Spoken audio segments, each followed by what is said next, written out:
Bismillahirrahmanirrahim. Assalamualaikum warahmatullahi wabarakatuh.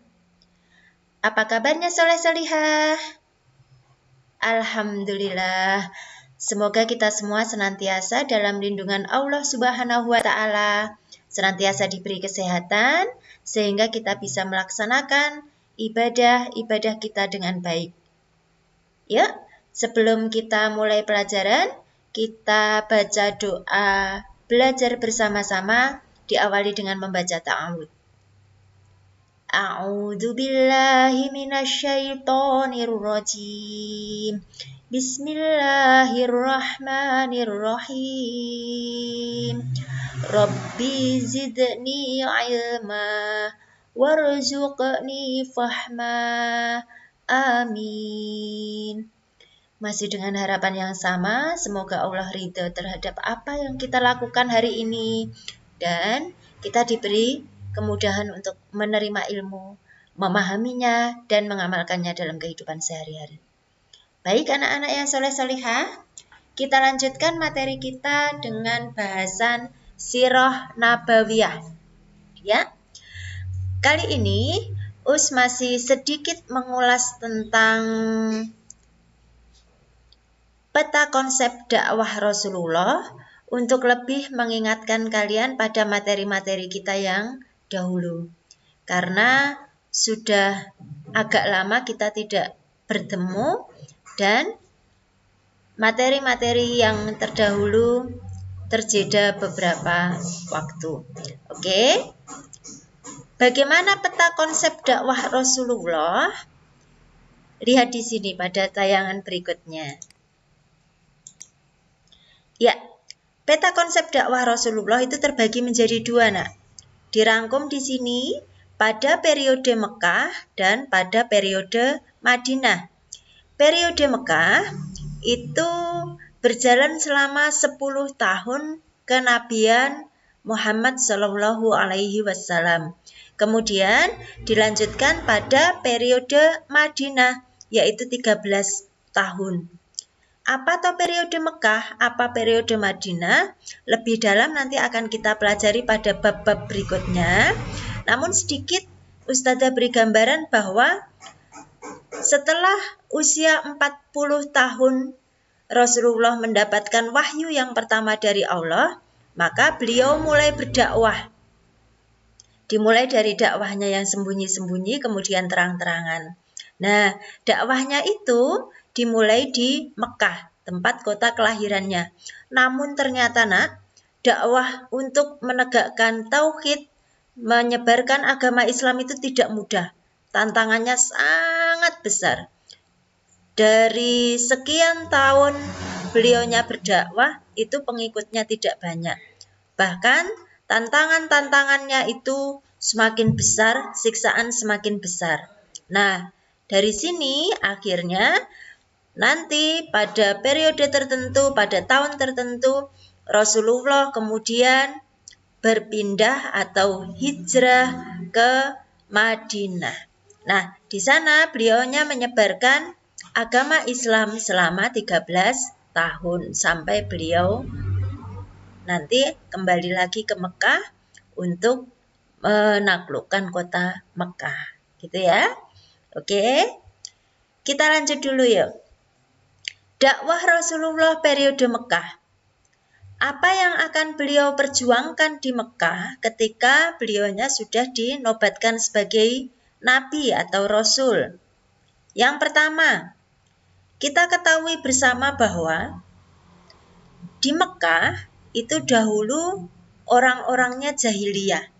Maka substansi dakwah yang harus beliaunya sampaikan kepada umat di Mekah itu antara lain seperti ini, nak. Menyebarkan akhlak mulia. Jadi substansi itu inti dari dakwah seorang nabi, gitu ya. Dakwahnya Rasulullah Muhammad Shallallahu Alaihi Wasallam di Mekah itu yang pertama adalah menanamkan akhlak mulia. Kemudian yang kedua adalah memberikan keterangan atau memberikan pencerahan kepada masyarakat Mekah bahwa semua orang itu derajatnya sama.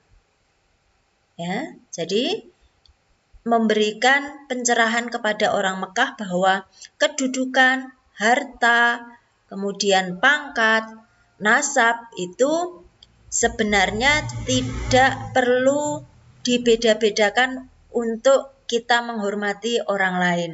Karena derajat antar manusia itu sama. Yang membedakan hanyalah keimanannya dan ketakwaannya kepada Allah Subhanahu wa Ta'ala.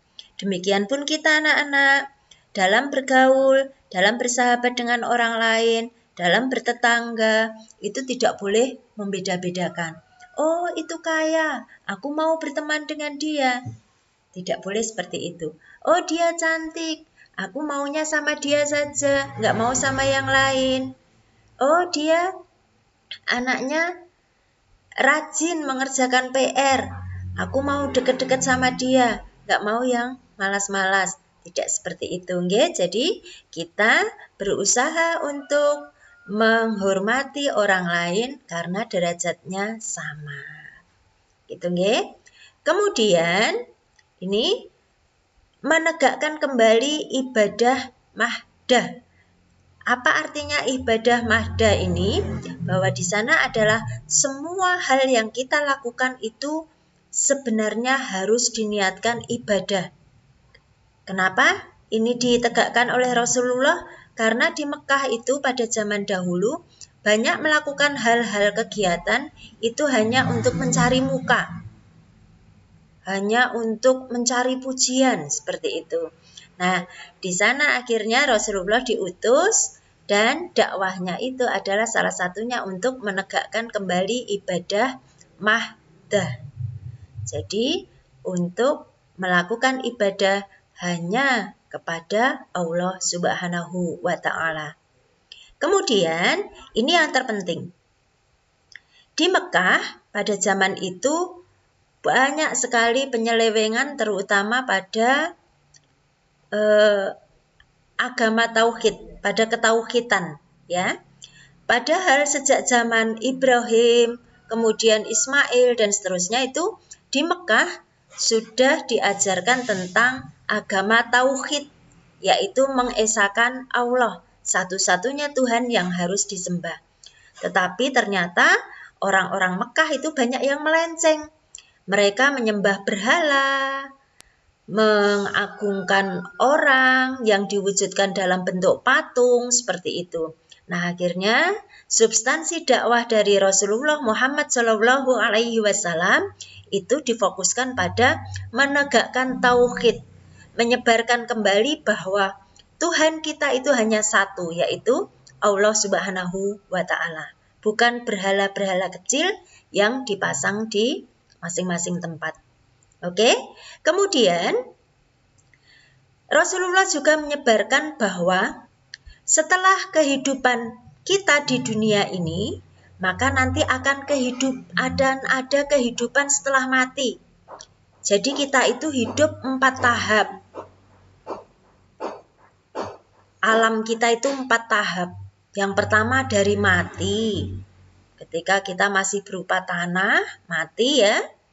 Kemudian diberi ruh ketika di dalam perut ibu. Pada usia berapa? 4 bulan gitu ya. Diberikan ruh artinya kita sudah mulai hidup. Kemudian kita menjalani kehidupan di dunia dan itu hanya sebentar.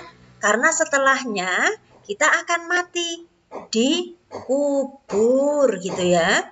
Dikubur itu nanti ada yang disiksa, ada yang ditengok malaikat karena amalan-amalannya baik di dunia, ditemani, diberi cahaya dan seterusnya.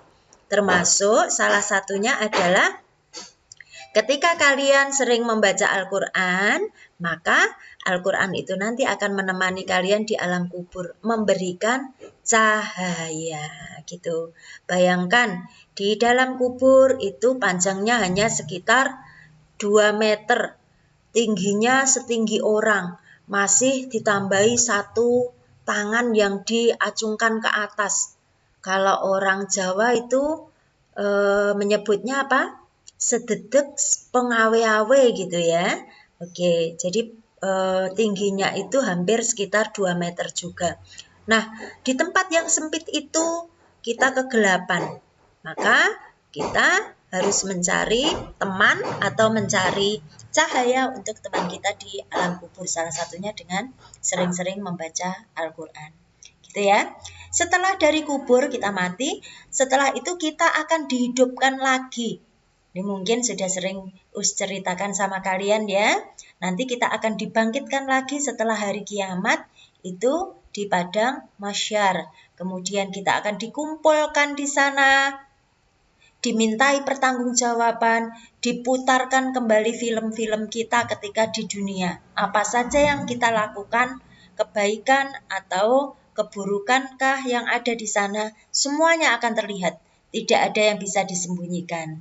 Nah, oleh karena itu, Rasulullah karena saking sayangnya dengan umat, maka beliaunya berdakwah bahwa akan ada kehidupan abadi setelah mati nanti.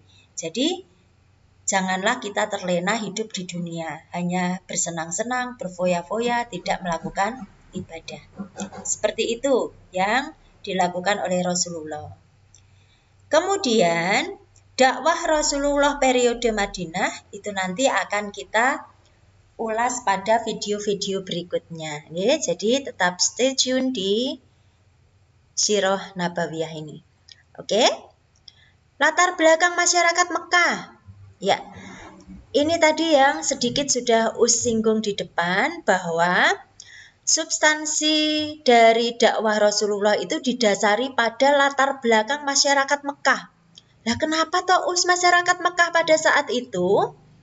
Ya, mereka sudah banyak meninggalkan tauhid, sudah banyak menyembah berhala. Artinya menganggap bahwa Tuhan itu lebih dari satu. Ada Tuhan Latta, ada Tuhan Uzza, ada Tuhan Manat gitu ya. Ini nama-nama berhala yang mereka sembah. Jadi mereka sudah membuat perbandingan-perbandingan dari adanya Allah Subhanahu wa taala. Ini tidak boleh dilakukan. Gitu ya. Kemudian mereka juga jahiliyah, bodoh tetapi tidak mau belajar. Gitu ya. Suka memperjualbelikan budak belian. Budak itu kalau kita menyebutnya adalah asisten rumah tangga gitu ya, yang sering membantu di rumah. Nah, mereka itu sering memperjualbelikan budak. Kamu mau beli budak berapa? Artinya dia memperjualbelikan siapa? Manusia. Padahal manusia itu derajatnya sama. Entah itu sebagai asisten rumah tangga, entah sebagai yang punya rumah, itu kedudukannya sama sebenarnya. Ya, tetapi mereka karena sangat jahiliyah, mereka sering memperjualbelikan orang kepada temannya atau kepada siapapun yang mau membeli dengan harga mahal. Bukan diberikan kepada budaknya, bukan, tetapi uangnya itu untuk majikannya. Na'udzubillahi min dzalik ya anak-anak ya. Semoga kita terlindung dari hal-hal yang demikian. Oke. Kemudian, apalagi yang sering dilakukan masyarakat Mekah pada saat itu? Masyarakat Mekah itu gemar minum minuman keras dan berzina, mabuk-mabukan, berjudi, kemudian berzina gitu ya. Yang sudah punya suami mengganggu istri orang, yang sudah punya istri dia juga suka masih mengganggu orang lain gitu ya, kehidupan rumah tangga orang lain gitu. Itu ceritanya seperti itu. Kemudian mereka itu hidup bersuku-suku. Hidup bersuku-suku dan terlalu membanggakan kabilahnya masing-masing. Kabilah ini kelompok-kelompok dagang, ya. Jadi misalnya ada Bani, keluarganya siapa gitu ya. Itu terlalu dibanggakan sehingga dia memandang Bani-Bani yang lain atau kabilah-kabilah yang lain itu dengan sebelah mata. Tidak menganggap seperti itu, okay? Kemudian masyarakat Mekah itu juga hanya menghargai orang dari kekuasaannya, kedudukannya, kekayaannya, dan keturunannya. Kalau dianggap bukan orang yang punya kekuasaan, maka tidak dihormati. Kalau dianggap kedudukannya rendah, maka dihina. Kalau dianggap bukan orang kaya, maka tidak diajak berteman dan seterusnya. Ini adalah kehidupan jahiliyah masyarakat Mekah pada saat itu. Seperti itu, nggih. Bisa dibayangkan betapa rusaknya mereka pada saat sebelum Rasulullah diangkat menjadi nabi. Itulah yang melatar belakangi kenapa Nabi Muhammad dilahirkan di Mekah. Dengan tujuan adalah supaya bisa memperbaiki kehidupan di Mekah yang dahulunya sudah terbangun dengan baik. Oke, kita lanjut ya nak ya. Nah kemudian bagaimana penyebaran Islam di Mekah? Ini rangkumkan 3 hal agar kalian bisa memahami tentang penyebaran Islam di Mekah. Itu dimulai dari pengangkatan Muhammad menjadi Rasul. Pada usia berapa nak? 40 tahun. Iya, alhamdulillah. Soleh-solehahku ternyata masih ingat semua, nggih. Rasulullah diangkat menjadi utusan Allah itu pada usia 40 tahun. Jibril datang pada saat di Gua Hira dan membacakan surat Al-Alaq ayat 1 sampai 5. Kalian sudah sangat hafal itu dan tolong untuk dibaca lagi artinya. Okay? Ini sekaligus wahyu pertama yang diturunkan oleh Allah. Pada saat itu, apa yang terjadi? Rasulullah ternyata bingung, takut, menggigil gitu ya, sehingga beliaunya datang ke rumah memeluk Siti Khadijah, kemudian meminta untuk diselimuti karena ketakutan. Nah, setelah itu diterangkan oleh Khadijah dan diajak menemui paman Khadijah yang bernama Waraq. Di sana ditanyakan sama pamannya tersebut apa yang terjadi dengan Rasulullah. Paman Khadijah itu adalah seorang ahli kitab. Ternyata beliaunya menjawab bahwa benar, Muhammad itu ditemui oleh seorang malaikat namanya Jibril. Dan percayalah bahwa Allah tidak akan menyia-nyiakanmu. Allah akan selalu menjagamu. Tidak perlu takut. Seperti itu. Dengan begitu, beliaunya pulang bersama sang istri dan mulai menyebarkan Islam secara sembunyi-sembunyi. Bacalah dengan nama Tuhanmu yang menciptakan. Jadi hanya ada satu Tuhan yang menciptakan. Tidak ada Tuhan-Tuhan yang lain. Itu yang disebarkan. Kenapa sembunyi-sembunyi? Karena memang tidak memungkinkan pada saat itu untuk menyebarkan secara terang-terangan. Masyarakat Mekah masih sangat jahiliyah. Gitu. Ini berjalan sekitar 3 tahun. Pengikut awalnya ada 4 orang, yaitu Khadijah, istri beliaunya sendiri dari kaum perempuan. Dari kaum bangsawan atau terhormat itu ada Abu Bakar. Kemudian ada anak angkat, ini budak yang dijadikan anak angkat oleh Rasulullah yaitu Zaid bin Harithah. Kemudian Ali bin Abi Thalib, yaitu keponakannya sendiri. Saat itu Ali baru berusia 10 tahun. Oke. Kemudian yang kedua, pada 2,5 tahun kemudian Rasulullah menerima wahyu yang kedua, yaitu surat Al-Mudzatsir ayat 1 sampai 7. Ya ayyuhal mudzatsir kum fa'anzir gitu dan seterusnya ya. Oke.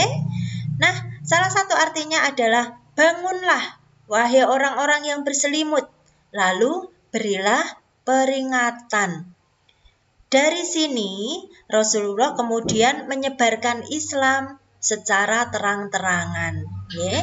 Mulai bergerak ke sana ke sini menyebarkan Islam, tidak hanya pada orang-orang terdekat saja. Termasuk Abu Bakar juga mulai menyebarkan, Zaid mulai menyebarkan, Ali juga menyebarkan kepada teman-temannya, seperti itu, ya. Apalagi setelah mendapatkan wahyu berikutnya, yaitu surat Al-Hijr ayat 94. Perintah untuk menyampaikan dakwah secara terang-terangan semakin jelas, karena di sana sudah tertera dengan jelas perintah Allah, yaitu maka sampaikanlah Muhammad secara terang-terangan segala apa yang diperintahkan kepadamu, dan berpalinglah dari orang-orang yang musyrik. Musyrik itu menyekutukan Allah, menganggap Allah itu lebih dari satu, seperti itu. Dan itu yang dilakukan oleh orang-orang Mekah. Jadi Rasulullah diminta untuk mendakwahi mereka dengan terang-terangan bahwa Allah itu hanya satu, gitu ya. Misi dakwahnya ini tadi mengajak manusia menyembah satu-satunya Tuhan, yaitu Allah Subhanahu wa Ta'ala. Oke, kita lanjut ya, Nak, ya. Kemudian setelah terang-terangan Rasulullah menyebarkan agama Islam, apa reaksi kaum Quraisy pada saat itu? Ya, kaum Quraisy itu adalah kaum terbesar, suku terbesar pada saat itu yang paling dihormati di Mekah. Besar, kuat, terhormat, kedudukannya juga tinggi. Makanya pada saat itu tidak ada yang berani kalau sudah kaum Quraisy ini melakukan titah atau perintah, gitu ya. Setelah mengetahui apa yang didakwahkan oleh Rasulullah, kaum Quraisy itu ternyata bereaksi sangat marah. Jadi kaum Quraisy marah, menganggap Nabi menghina nenek moyang mereka dan menghina Tuhan-Tuhan mereka, yaitu berhala. Seperti itu. Kemarahan itu dilampiaskan pada budak-budak yang sudah masuk Islam. Mereka memaksa budak-budak itu yang untuk kembali menyembah berhala. Kalau tidak mau, disiksa. Seperti itu. Kemudian intimidasi terhadap umat Islam. Intimidasi itu ya menyiksa, menyuruh dengan paksa, seperti itu, sampai akhirnya banyak orang yang mati terbunuh atau dibunuh oleh orang-orang Quraisy. Juga pada saat Rasulullah memberangkatkan beberapa sahabatnya hijrah ke Habasyah yang kedua, karena tidak tahan dengan siksaan-siksaan, Rasulullah meminta sahabatnya untuk pergi ke Habasyah. Maka pada hijrah yang kedua itu ternyata kaum Quraisy sudah mengetahui kepergian mereka, sehingga dikejar, kemudian beberapa orang dianiaya dan dibunuh. Memang kejam sekali karena mereka tidak mau menerima kebenaran yang disampaikan oleh Muhammad. Demikian ya, Nak, ya. Kalian sudah punya gambaran kembali tentang bagaimana seorang Muhammad itu mulai diangkat menjadi Rasul sampai berdakwah di Mekah. Kemudian apa saja yang akan dilakukan oleh Rasulullah ketika mendapatkan siksaan, ketika mendapatkan intimidasi dan penganiayaan seperti ini, nanti akan kita sampaikan pada pertemuan-pertemuan berikutnya. Yang ini cukup sekarang. Sampai jumpa kembali pada episode-episode berikutnya. Tetap soleh solihah, tetap semangat meskipun belajar dari rumah, gitu ya. Wassalamualaikum warahmatullahi wabarakatuh.